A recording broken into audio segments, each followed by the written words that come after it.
A respeito desse caso, o 360 recebe agora Gerardo Portela, especialista em gerenciamento de crise, já na tela comigo. Gerardo, muito boa tarde, obrigado por poder estar conosco aqui neste fim de tarde de sexta-feira.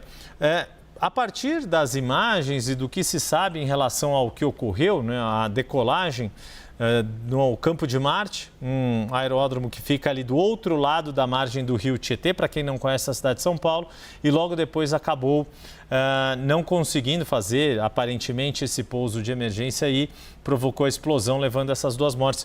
O que já, a partir das imagens, quais seriam os caminhos, digamos assim, que as investigações devem perseguir para entender o que levou a esse acidente? Boa tarde, Yuri, todos aqueles que nos acompanham pela CNN. A gente, com imagens hoje, a gente tem uma oferta de imagens muito grande, né? É um cenário novo, o século XXI, para esse tipo de investigação. A gente consegue ver naquela imagem principal, onde aparece o choque da aeronave com a pista, que essa aeronave, ela, apesar de estar sendo conduzida com certo controle, ela não estava desgovernada. E existem outras imagens que mostram que ele estava tentando fazer um pouso de emergência sem fumaça, sem fogo aparente, sem fumaça aparente e com certo controle.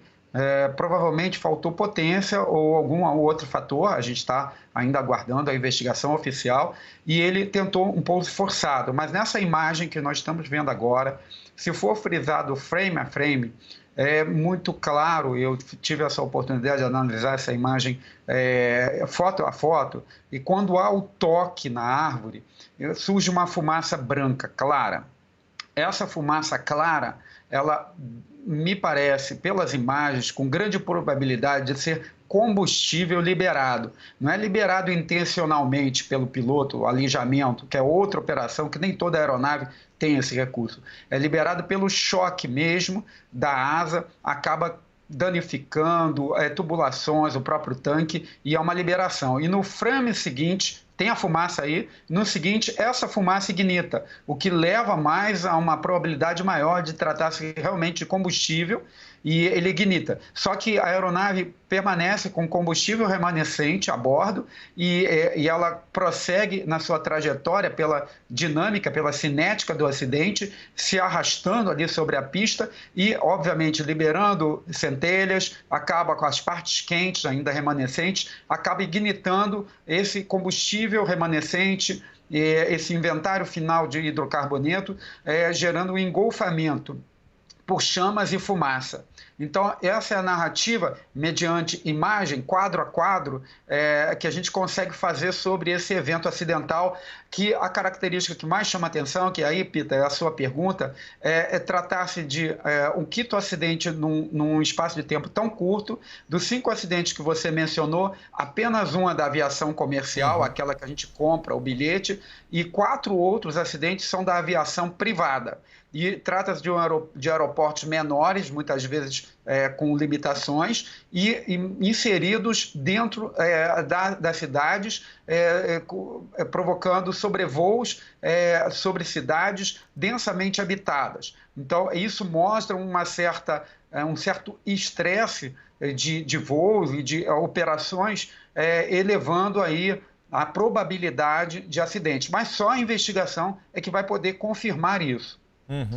E a partir dessas imagens também, ou o fato de, logo depois de ter decolado, ter enfrentado essa situação de emergência, Gerardo, é possível, ou uma das pistas que vai ser investigadas também é de algum problema mecânico, seja em funcionamento do motor ou alguma coisa relacionada, por exemplo, a abastecimento. Você mencionou muito a questão de combustível.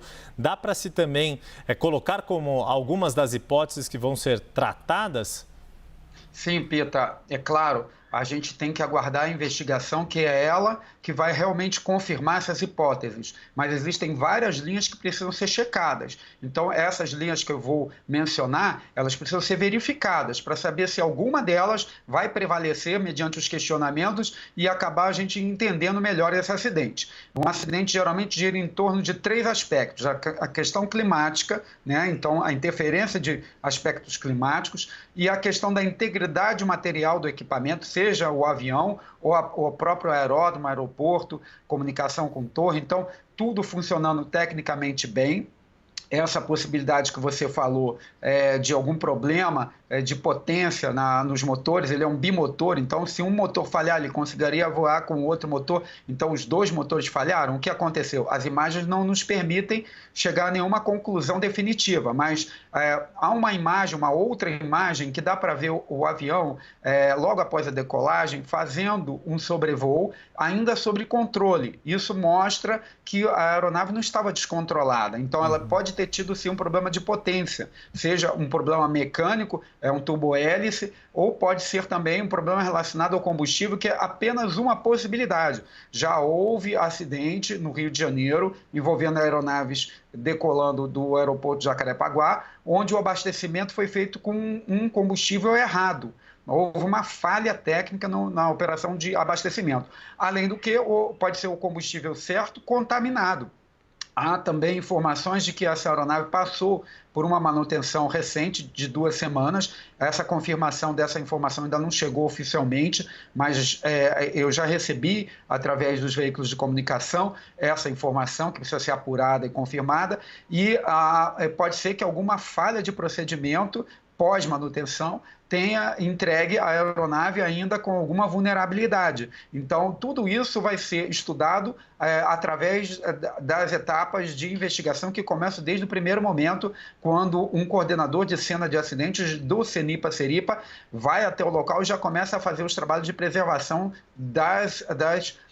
dos principais indícios e equipamentos, de peças e evidências que podem esclarecer o acidente. E sobre essa questão de que, eventualmente, a escolha do piloto tenha sido tentar fazer esse pouso de emergência diante da situação inesperada, numa grande avenida com circulação de carros, mas que aparentemente tem, né? A Avenida Marquês de São Vicente é uma avenida bastante larga aqui da cidade de São Paulo, com pista dupla, com várias faixas de rolamento para automóveis, corredor de ônibus, por isso que havia aquele ônibus no ponto ali que acabou, né, também pegando fogo, e felizmente ninguém se machucou com maior gravidade nesse coletivo, nesse ônibus. Esse tipo de decisão, eu me lembro, né, como jornalista, que também um colega nosso, num helicóptero, precisou, ele e o piloto, fazerem um pouso de emergência com um helicóptero na marginal do Rio Pinheiros, e ambos conseguiram sobreviver. Não houve nenhum tipo de incidente maior, além do susto, inclusive dos motoristas.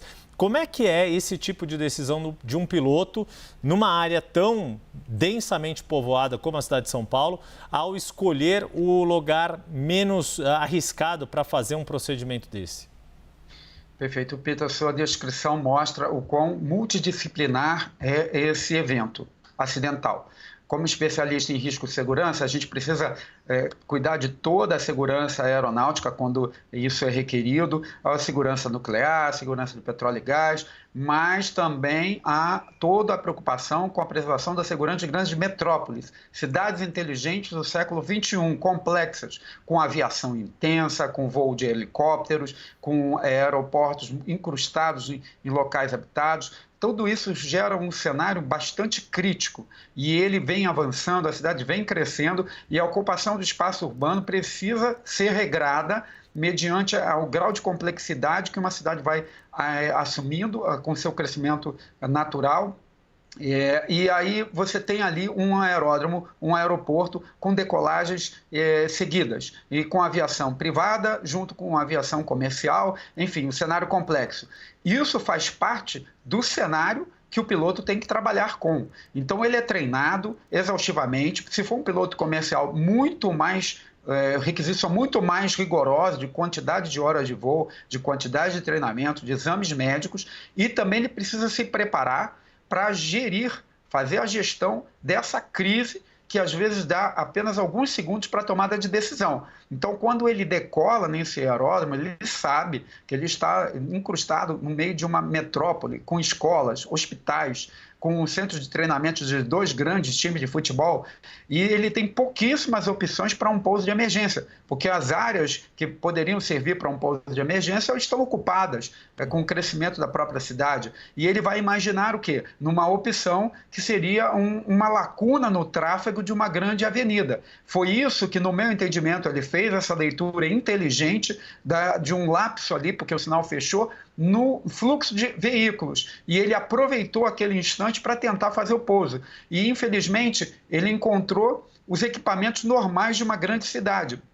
Postes, árvores, edificações, pista, divisória de pista, ponto de ônibus, encontrou ônibus, veículos. Então, isso mostra, aí falando em termos de gerenciamento de risco, que a cidade precisa ser protegida. Não é só a questão do avião, dos passageiros, do aeroporto, mas também é proteger a cidade desse tráfego intenso.